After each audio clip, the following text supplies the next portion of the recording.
Hey guys, and welcome to Pheas Airsoft, where today I'm going to be upgrading this recoil M4 with a Gate Merf 3.2.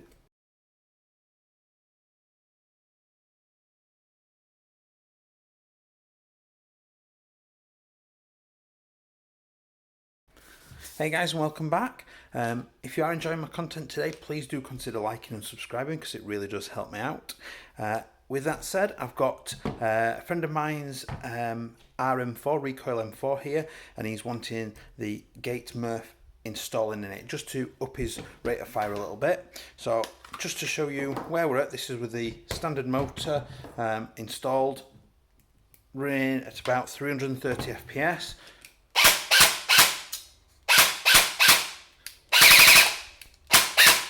So it's nice and steady. It's nothing outstanding, nothing too amazing, but obviously the trigger response should be a lot snappier once we've installed this.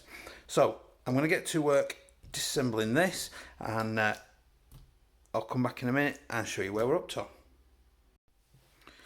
So we're partway through the disassembly here, and I'm ready to start desoldering and soldering in the new wiring. So I've stripped it down. I started with the back here, took out the end cap using a flathead screwdriver, just nice and firm, and unscrewed that. That then releases the recoil weight and the spring. Obviously I took the stock off. I then removed the stock adjusting track from here and removed the wiring. What I did have to do is it's on two little spade connectors in here. To be able to get that through and to get this all out properly, I did have to disconnect those, but obviously we're not putting this wiring back in, we're running all new wiring. So those are out of the way. And then once I got the gearbox out, I disassembled the gearbox. I had to remove part of the cut-off feature so that I could get to the last little screw that was hiding under there and split it. When you are putting these back together, please make sure that this little thing here does not sit directly on the sector chip that's on the gear here, because if you sit it on there, it's going to potentially break it or stop the gearbox turning over, and you'll think it's locked up. So just obviously I'll remind you again of that in a second. So I'm going to remove the gear set and all the internals, and I'm going to lift out the trigger switch, and I'm going to solder on the new terminal wires, which I've decided I'm going to keep the full length just so there's plenty of wire for if the user wants to have the stock fully extended. And then I'm going to run the red and the black wires through. What I have done, a key point to note here, is I have pre-measured the red and the black wire that are already installed here. So the red wire is approximately 14 centimeters and the black wire is approximately 10.5 centimeters.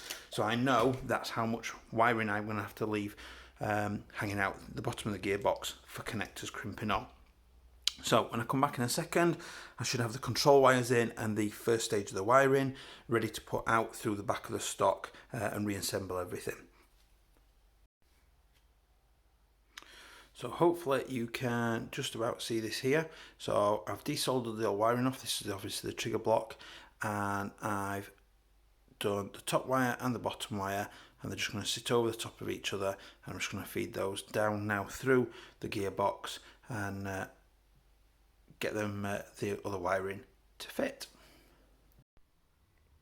Okay, so I just wanted to come down close, so hopefully you should be able to see that the wires there are soldered and they run down and into this track and then down underneath here. Now the black wires separate, and one goes higher and one goes lower, so that the red wire can sit in the middle of them so that it sits below the bottom of this here, and it is actually below. I know the perspective doesn't show it like that, but it is below the bottom of this bit here.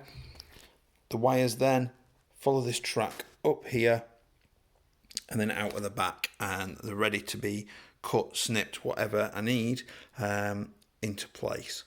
So when I come back in a second, I should have the gearbox in place, reassembled, and I should also have the connectors on the end of the motor wires. So back again now, just to give you an up close look. So when I've reassembled the gearbox, just make sure that this is pushed out of the way, and I've put the chip just above it. This is how the cut-off system works to cut the gearbox off when the mag is empty. I'm just about to put the last screw in there and reattach the rest of the cut-off system that's there. And then I've also crimped on the motor connectors and I've shrink wrapped them, and then I've folded them to be able to go over onto the motor contacts. So next stage is to cut the wires to match the length of the control wire, and then I'm going to finish reassembling the rest of the gearbox and back into the gun. Okay, so here's the next update. So I've now got the gearbox back in its receiver. I've put the rear body pin in. I've made sure that it's set to the right setting so that the safe, single and full auto all click into position correctly. What I did was I left all of the wire attached and I fed all of it down through the feed hole out the back of the receiver, and I'm now going to lay them down this track and screw that down, put the stock on so that I can measure how much is needed to get to the Merf at the end of the stock nicely and safely, so we don't have too much and don't have too little. The control wire's a little bit different. I'd rather have a little bit more of that, but when I'm back next, hopefully I should have that snipped down and I should have soldered on a Deans onto this to connect onto the Merf. So we're at the final stage now. So I've finished the reassembly. This is what he sent me, just his lower receiver. I've just got the mag catch to put back in. I put the stock fully extended, measured the wire, and they ended up pretty much the same length as the control wire, a little bit shorter. Soldered on a Deans connector, male Deans connector, and heat shrinked it. That was all provided as part of the kit. Before I put the motor back on, I did actually put the battery on just to program it, made sure that it was set to 7.4 volt lipos because that's what it needs. And then now all that's left to do is to test and see what happens. Fingers crossed. So power's on, self-test, all's looking good. So single shot, absolutely nothing. Safe, absolutely nothing. Single shot, that's definitely a lot crisper. That's a lot snappier than it was. Full auto, ooh, that's definitely much better. That is much cleaner, crisper, snappier, much quicker to turn over, sounds much happier, and that's still only on a 7.4 volt lipo, and that's not far off running it on an 11.1 volt lipo in terms of the rate of firing things. So wow, just really wow, I'm dead happy with that. I'm really pleased with the Merf. Great little piece of technology there to put into your AEGs of all sorts of different types if you've got the room. Obviously that gives you the extra features such as 3-shot bursts and things. I have used 18 gauge wire, so 18 AW gauge American wire gauge wire. It's a little bit thinner than 16, but has nice thick core in the middle of it, and is good for heat dissipation and for the kind of voltages that we're working at and things. And just in case you were wondering.